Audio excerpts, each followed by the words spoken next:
I never introduce myself as a lawyer. I'm like, look, I run a content agency that does done-for-you legal services. That is a crazy thing to say for a lawyer. That's Stanley Tate, a lawyer by trade that's made thousands of dollars online but never promotes himself. How does he do it? People don't go looking for a lawyer. They're looking for someone they can trust that they think knows what the hell they're talking about. With just 5,000 subscribers on YouTube, he found a very lucrative business model that mixes media and specialized services. We're not here to chase views because we run a business. In this episode, you'll learn how to combine your business brand with your own personal brand. It's really hard. The way I named things was as a personal brand, but what's the specific business model of a creator brand? We've been monetized for about a year now. Stanley's step-by-step content creation process and how much it costs him per month. From a video standpoint, it roughly runs me about a month. And his exact content creation setup with tools you might not be expecting. Get a notebook and take notes because this video is packed with insights. Also, this episode is brought to you by Riverside, but more on that later. All right, Stanley, I'm so excited to have you here today on the show. You are on YouTube and you make a lot of content and it's quality content. So please talk to us a little bit of like, what's your approach to that? I've been fumbling around at the edges of doing it for 6, 7, 8 years.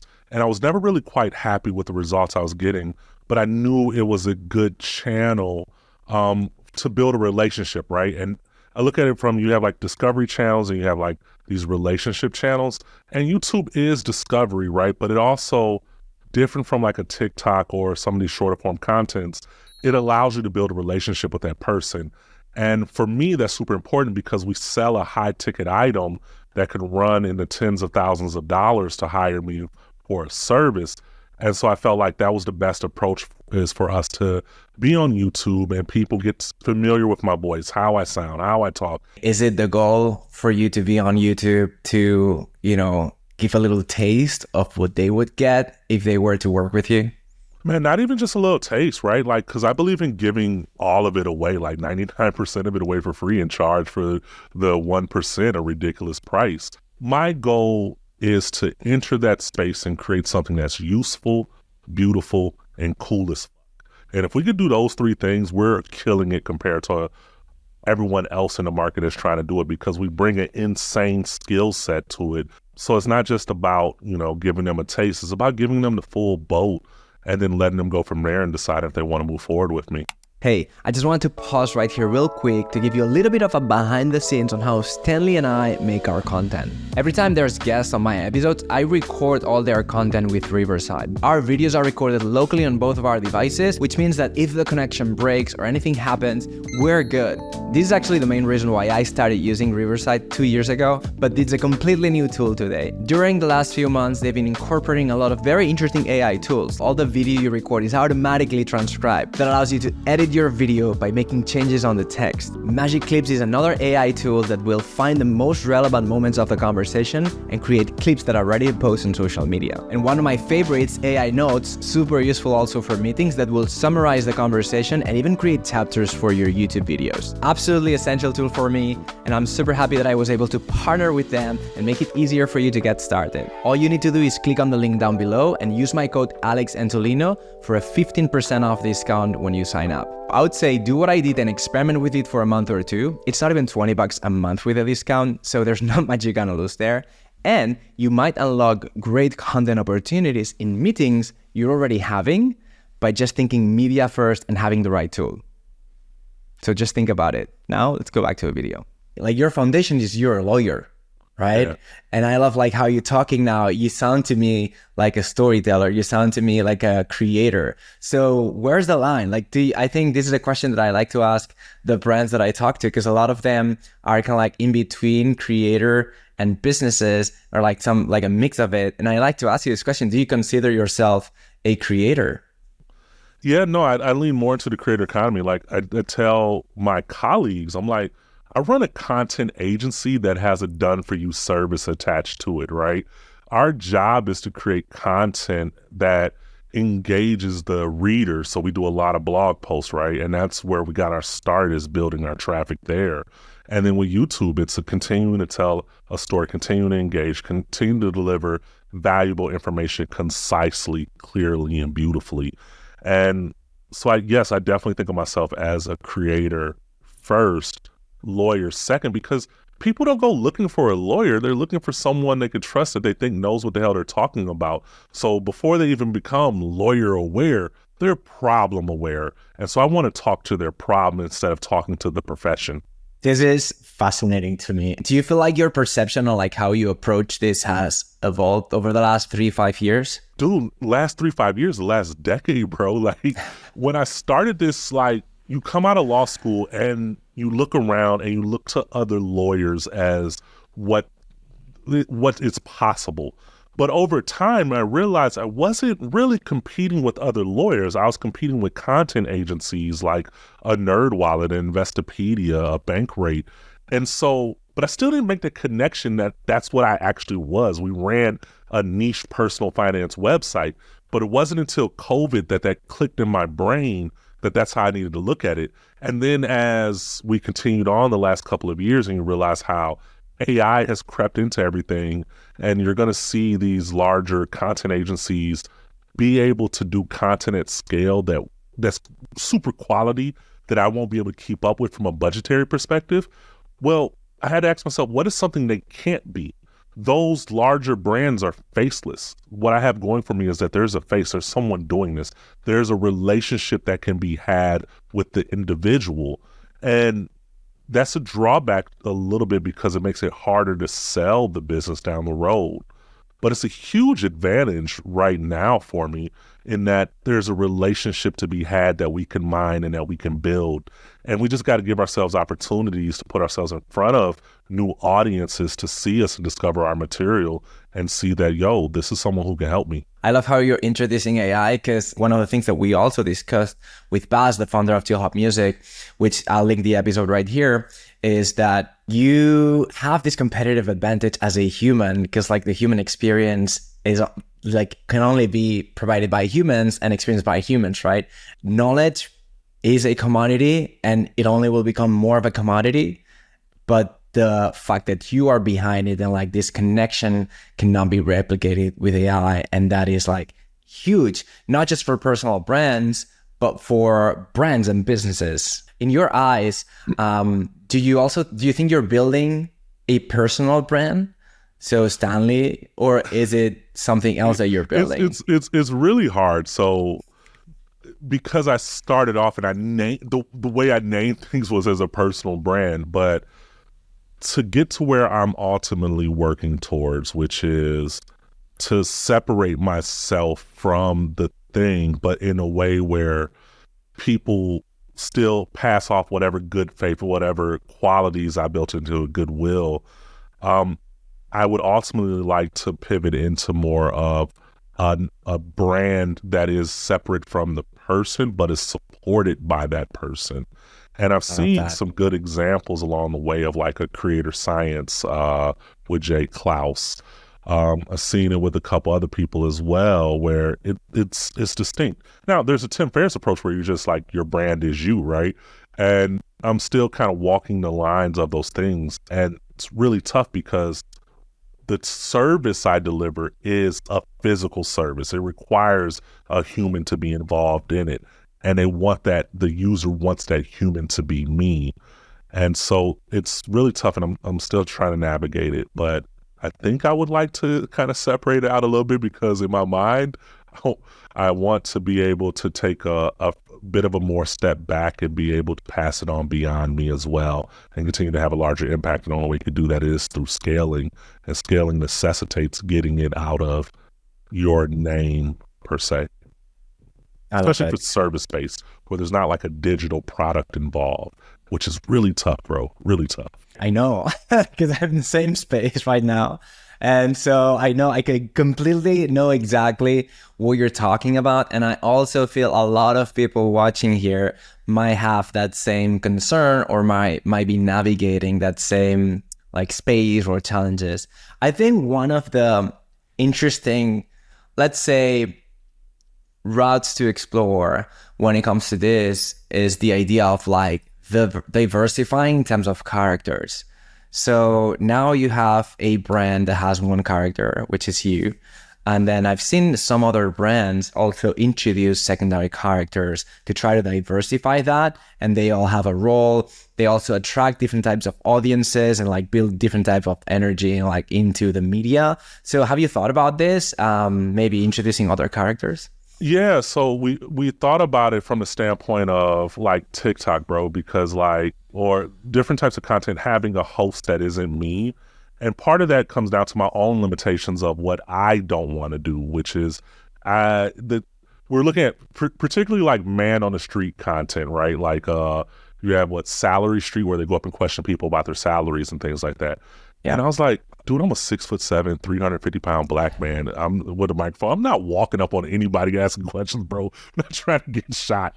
But also, I think that was an opportunity to have someone who may be more approachable in that role, that can get better access to things, and also allow our brand to grow by introducing separate characters. I saw this with College Investor is another competitor of mine. What they do on their YouTube channels, they have different hosts for it. So it doesn't have to be me delivering that information, but it can be the brand itself and growing the trust that channel. Now, how that ultimately works out and what that means for sales, especially with the on the back end, we have a service-based business, which is inherently a deeper connection there. I don't know the answer to that, but I'm willing to investigate it and explore. I think that's very interesting. And I think we'll see a lot of creative solutions to that. One of the examples I really like to mention all the time is Notion Technology. I don't know if you're familiar with what they're doing. Yeah. But they're really interesting because they have a content team. They would be like your traditional brand where like they have all different departments and the company's growing, they got new investment. For those of you who don't know nothing, it's a technology company. They make phones, and so they're trying to compete with Apple. And how do you compete with Apple when they're the best company in the world, right? And they're taking this more personal approach where like they're on YouTube and like they're putting their founder first and center on the brand. And so they're not like building up different characters. The head of content is there. Another person from the content team is there. Like they start like appearing consistently on the videos, and then like they have different vibes and different attitudes, and like you connect with ones more than the others. And I think that's an interesting approach. And what you're saying is maybe we have different shows, and in different shows we have different hosts. One of the things that's like the benefit of having these different characters is that behind the scenes process, showing how you go about things, showing the relationships between, because it continues to build trust because they're building this relationship with you all and your team and how you relate to one another. And they want to associate themselves with, I think, or they want to push themselves against it and say, no, I don't want to be a part of a community that works like that. And so I love like getting to that point. That's where we're also been trying to get to, is where we show more behind the scenes of how we work and create. Let's talk a little bit of like the behind the scenes. I like the ideas and I really admire what you're doing. I think it's a great case study for every brand trying to like create something that makes sense in the next 10 years. How does your team look like? Do you have a big team? Like you do a lot of content and you do your service-based like part of the business. So how does your team look like to make this happen? On the content side and client side, we have two different things going on. So content side is we have Emma working on the newsletter. Then we have Debbie as a project manager. And we have Mark on video editing. We have Boyan on color grading. And then we have thumbnail editor coming in and a sound design person as well. And we meet and kind of go over content and go from there. And it's probably overkill for what I'm doing. And some people would say that, but it feels right for me because it's like, how do we do the very best thing possible that we can do at this level so people can see the effort that we put in, and whether they realize it or not, right? It's like there's an episode in The Bear where the lady, season 2, she's peeling mushrooms. What are you making? I'm just peeling mushrooms for the lamb de tournelle. Peeling mushrooms. Yeah, it's just a nice little fun detail, so when the diners see it, they know that someone spent a lot of time on their dish. because the person who sits there and eats that mushroom knows that someone put in the effort to do this. And I love that approach, right? Because like, yeah, I don't want you to see me sweat per se, but I do want you to see the love and the care and the attention to detail that I put into a thing. And to relate it back to food again, I just came back from Puyal's down in Mexico City, bro, and like, top restaurant in the world, candidate year in, year out. And the detail that they put into everything created such an emotional experience inside of me. I wanted to make sure I can give my clients that, the lead that's watching the video, that they could see, these people are trying, they're putting in effort, and I want them to put in that effort for me as well. Honestly, this is super inspiring, even like for me to hear, and I think it'll like get people excited. Because I also seen you like ramp up your content and like improve it, improve the design, improve the output of it, and like it's getting really good. And I wonder, I've seen you do this like maybe for like a year or two. Correct me if I'm wrong. Did you notice from what you were doing before you started building this little team for the content, or big team for some people, to when you actually started delivering on that output that you have right now? Have you noticed anything in terms of like business, more business growth? Like, yeah. I want to start by saying inherently we're operating in a space where there's going to be very little traffic coming in from YouTube. There's low search volume. So with that in mind, our goal isn't to chase views. It's to drive business back to us, qualified business back to us. So we have seen even more people commenting on our YouTube video when they reach out to us to say, been following your channel, love what you're doing, love the care you put in. We're seeing more engagement on the actual videos themselves as well, from commenters and people saying this is like the best job on the internet as far as explaining this, which makes me feel good. So we're not here to chase views, because we run a business. So it's not about views for views' sake. It's, can we target the right person on this channel and deliver information in a way to them where they say, I want to hire that person.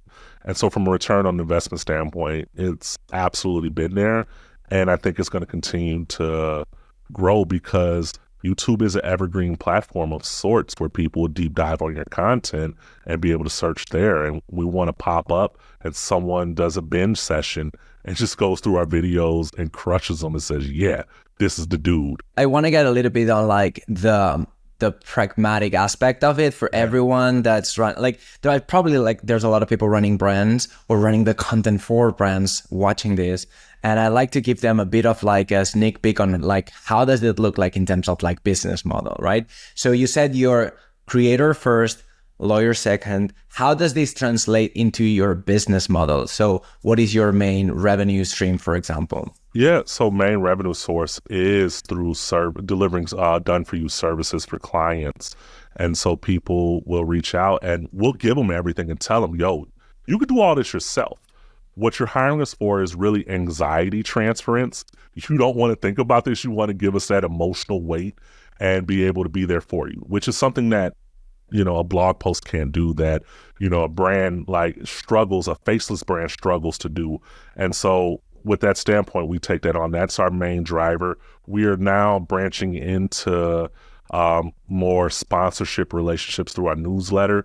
We've taken care to build out our open rate and crush our click-through rate as well to have results. We just got finished surveying the audience so we can show brands, here's what our demographic looks like. Here's who we serve. This makes perfect sense for you to work with us on. And so that's the kind of where we're headed, is more sponsorships and things like that, so we can continue to kind of grow and build and invest back in this business and impact as many lives as possible with student loan debt. Are you monetized on YouTube? Is that bringing in any income? Yeah, I mean, I'm monetized, bro, but that's like lunch money, man. So I know. We've been monetized for about a year now, and I think over the year we probably made like $1,000 or something like that.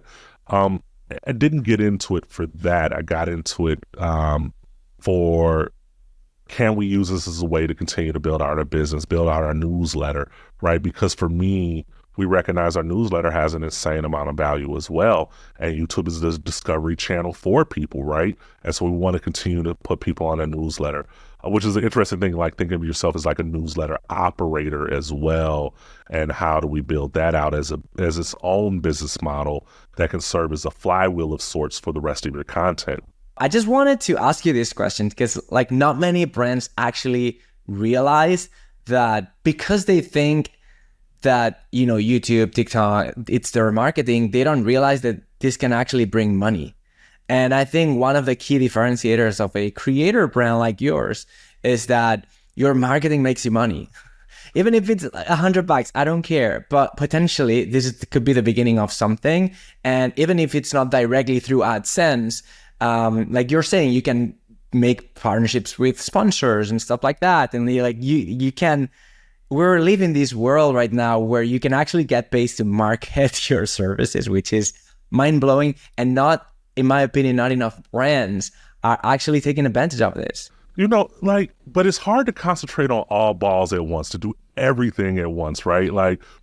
I see it like with my friends who work at large corporations like Apple, Xbox, Netflix, and there are things you're like, dude, why aren't you doing this? You guys should be killing it at SEO. There's no reason you should be sucking, but they're focused on other things, right? And so it becomes like, where are these marginal gains you can win at across the board? And I think there's huge opportunities for brands to exploit these channels and create quality content that serves a purpose that not only helps their end user, but also ends up generating income back that they can reinvest back into the business, which is exactly what we aim to do with the YouTube channel down the road and with the newsletter as well right now as we continue to pick up sponsors.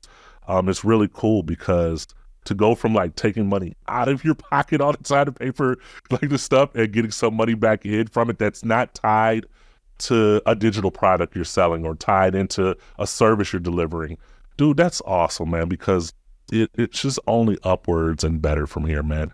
Beautiful, useful, cool as shit. Like, how do we do those things? I want to ask you, how much money do you invest in your content to deliver the great quality that you're delivering? And I also want to ask you a bit of your process and content strategy. So what do you want to talk first? Yeah, from a video standpoint, it roughly runs me about $8,000 a month for everything there. That's from the editing, grading, script writing, all of that good stuff involved there, animations, whatnot. Then on the back end side, we still have like the SEO traditional old school blog post, right? And that has its own cost that runs upwards of another $5,000-$6,000 a month to generate, 10 articles, 8 articles a month is kind of our content tempo, besides optimizing as well.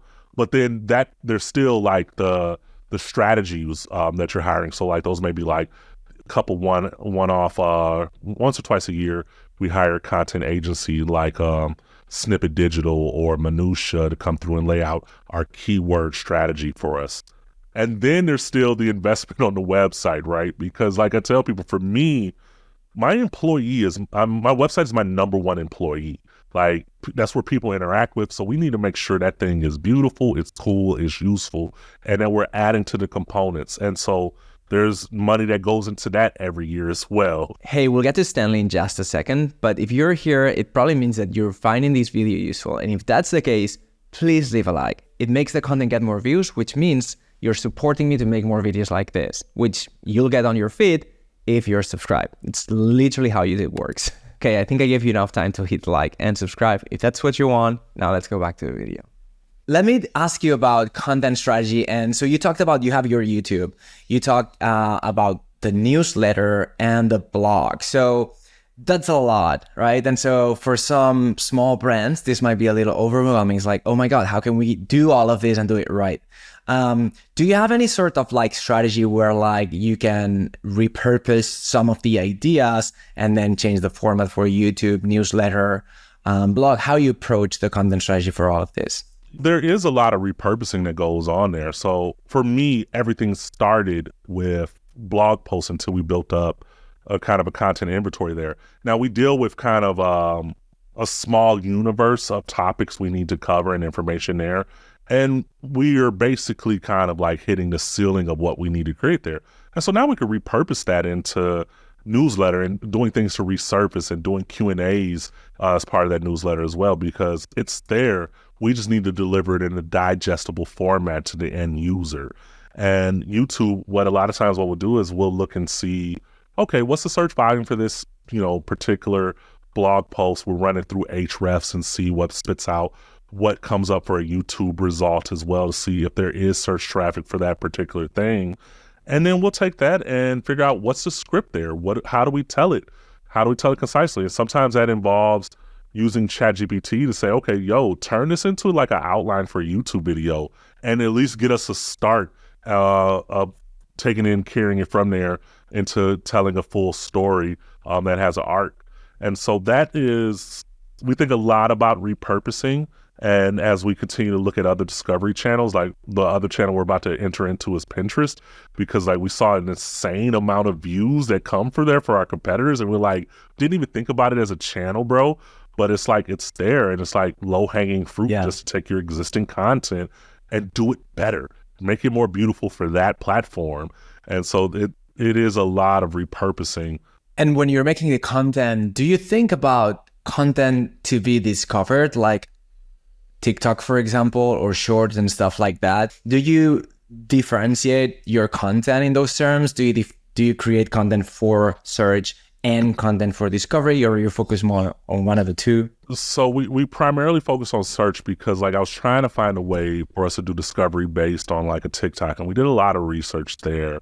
And what we came to the conclusion is that on some of those platforms, you have to know what treadmill you're about to get on and be prepared for the resources that it's going to ask of you to do it. And for some of those other channels that is more rewarding what's cool, what's hip, what's catchy at that moment, I wasn't, as an individual, willing to do those things. And so now it's on us as a team to find someone, a character who is willing to do those things and take ownership of it, because it doesn't have to be me doing it, right? It just has to be us behind the brand supporting it. And so we're in the process of interviewing for that person now, because there's huge opportunity there, right? Like the exposure you can get from those, but I think you have to honor the platform and make sure you're willing to commit to it and pay those tithes there, bro, because it's not as simple as just, oh, we have this blog post and we spit it in ChatGPT and it gave us this TikTok video. Nah, bro, you have to really study that platform and say, here's how this platform works and here's how we best make use of it. And sometimes it holds me back and I don't move as quickly as some of my competitors do, but I feel cleaner about it in the long run, taking that approach that makes me feel like, dude, beautiful, useful, cool. Not just throwing more shit out there, but really making something that's dope. We've talked about content strategy, business, your business model, you as a creator first, lawyer second, and I think it's fascinating. A lot of people I know for sure are getting excited just to hear all of this. And I also know that if they try to attempt it, because I've been there and I'm still there in a way, they'll be like, okay, they'll start like making content for like 1-2 weeks, and then they'll like get stuck because like it's overwhelming, and then like feel like you're in this hamster wheel. So I'm sure you have like a bit of like an oil process that you can share. So for especially like every brand listening or content person from a brand or brand manager, what's the process that you follow in terms of like, okay, weekly routine or monthly routine to get these videos out? So we have our Notion board that lays out kind of where we're at strategy-wise, Kanban style, right? But before we get there, how do we come up with ideas? And the team and I, we meet and do a brainstorming session, and everyone brings in their different ideas. And it goes basically how, now, and wow. And it's like, okay, how do we do this thing? Here's now, we can do it right away. And then, wow, this is a really shocker idea. We need to get this done. And so we categorize them like that on using Miro brainstorming software. And then we come back and vet through the ideas, and then we think through, okay, what does the thumbnail look like for this? What does the title look like for this? And we spend a lot of time there. And then after that, when we go through and say, okay, how do we improve the script here so it really tells this thing? And this is an ever-evolving part. But that first strategy session, then another follow-up session where we throw the titles and thumbnails together for it. Then we have another session where one of us goes away and writes the script, and then we come back. And then after, it's about a 3-4 week total process on a video. Then we'll do a table read together to kind of catch the dumb parts and figure that out. And sometimes you're reading it and it's like, this is entirely too freaking long. I'm going to sleep. And other times you're like, yo, this is actually really cool. So we do that, and then we shoot. On one day, I'll probably shoot 4 different videos for that, and then send it off to editing. And that was a whole issue, bro, because like my editor is in Barcelona, and trying to transfer files, bro, of some of these larger files is a headache. So we just record just straight up on the camera and just shoot it back. So we'll have a Riverside copy as well for the editor. We're just recording on a Sony FX3, which I'm shooting on now with a 35mm fixed cinema lens. It's a pretty seamless process, but yo, it took a while. These things take a while. That's why I'm getting so specific. If we can like help people speed up a little bit, we can get more brands doing what you're doing, which I think is really cool. And so when you're reading this, like, so you write the script, and then when you're like doing the talking head bits to the camera, do you have a teleprompter? You're reading that, or you're freestyling? Yeah, no, bro. I have like, what is this? The Glide Gear teleprompter up, bro. And then use SpeakFlow, which is a browser-based teleprompter app. And it's so dope because like one of the things that kind of sucks when you're like on a teleprompter is if you have to get up and go pull it back or whatever because the app's not communicating, it sucks. SpeakFlow, bro, like you literally load it in on the iPad, load it in on your computer, and then you can adjust it on the computer and changes happen right there. And the audio recognition is super clean too. So like, honestly, man, I'll do like 2-3 takes at best on a video and we're good. Love it. All right, cool. I have one last question for you before we wrap this up. Where do you see your media and service brand evolving in the next like 2-3 years? Like, what's the one thing that you want to focus on, and like how do you see it evolving? The main thing we're focused on is getting, there's a 43 million student loan borrowers in the United States. We want the #1 newsletter for them. And we measure that by, can we hit 100,000 subscribers in the next year on our newsletter? And then from there, we want to be a part of someone's overall financial journey, not just their student loans. So that's measured by, can we create content that continues to engage them in a way that helps better them financially moving forward. So that's kind of like a specific thing. But from like a general brand level, bro, like, wow, like, I just really want to build something that people look at and be like, that's so fucking cool, bro. Like the feeling I had eating at pool holes this weekend, bro, like the emotional like kind of connection where you see the care and the love that someone put into a thing. And yeah, it's hella expensive, but if it's not worth it. And I want that. I want someone to look and say, they put so much care and love into this thing that they're just thankful that I exist, that we exist, that we're out here doing on this journey. That's what I want. Stanley literally just shared his entire blueprint on how to run a brand like a creator, and I know this is making sense to you. Now let's be real, learning how to make content is not that simple. That's why I made this video right here explaining the 4 skills every creator needs to master to build an audience. Go watch.